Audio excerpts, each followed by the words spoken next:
I guess when I was asked to speak for 10 minutes or so about branded content and native advertising and so on, I thought, where am I going to go with this? It's not a topic that I particularly feel an expert in. I was kind of mindful that we have publishers here and people who are kind of researching this much more significantly than I have. So I think it's been quite useful this morning to actually pin down some definitions, and I'm going to disagree with Chris. I think it is useful to have some kind of ballpark definition so we can have a common frame of conversation. And I think, the kind of, in terms of kind of looking at branded content in relation to push pull, it's not a bad start. I'll go along. It moves us along. But I thought the mention of experience, the gentleman who's just left the room, the guy from LCC, I thought that was really interesting as well. And I think that kind of taps into where I want to go with, I guess, kind of our conversation.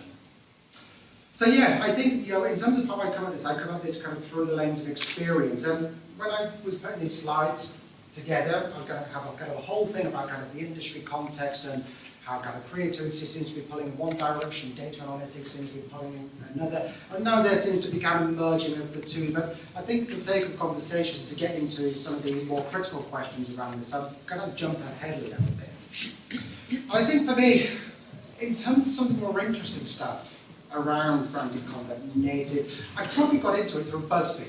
I love the tone of some of the branded work that they're doing.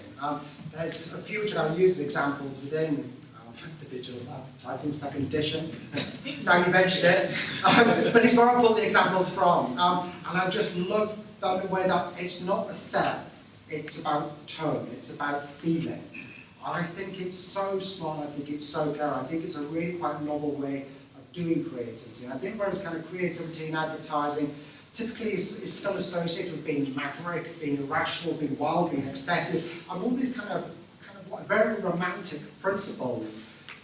I think kind of native and branded content seems to pull in a different direction, but I also think it's very smart as well. But I think that notion of kind of tones, that notion of emotion, that notion of experience, that for me kind of connects to a project that I'm working on right now, which is about emotion detection. So I'm interested in the kind of role of both kind of sentiment, which some of us will be familiar with, but I'm also interested in biometrics as well. So when I talk about biometrics, I mean of the body. Probably is worth me moving along a few slides now. Yeah, that's the owls and cats and things, and they're nice. But it's smart. This is for Google, animals with privacy issues. Essentially, they're just selling their new privacy policy. But I thought it was super smart.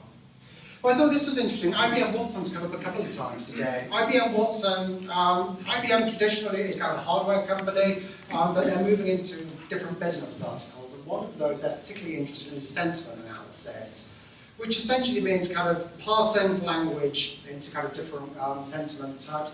But what they're doing now, they're working with a company called AdUlike, and they're using that to kind of do programmatic targeting. For native content. Essentially what that means is they're kind of essentially kind of parsing the content of websites and working out emotions and sentiments and different concepts that are within websites themselves and using that as the mechanics of targeting. And I think that's really quite an interesting approach, because when we think about native, we normally think of it in terms of kind of big, interesting content, or perhaps even cute, interesting content. But we don't necessarily think about the mechanics of targeting. And I think targeting by sentiment and emotion, and I think particularly when we kind of understand branded and native in terms of emotional experiences, not necessarily profound emotional experiences, sometimes they can be cute, but we're still talking about emotions. So again, sentiment analysis and native targeting seem to be quite a thing. I'm surprised we haven't heard VR. VR seems to be kind of a big thing at kind of all the conferences over the last year or two. Some people might just say it's about hype. I think there's something to it.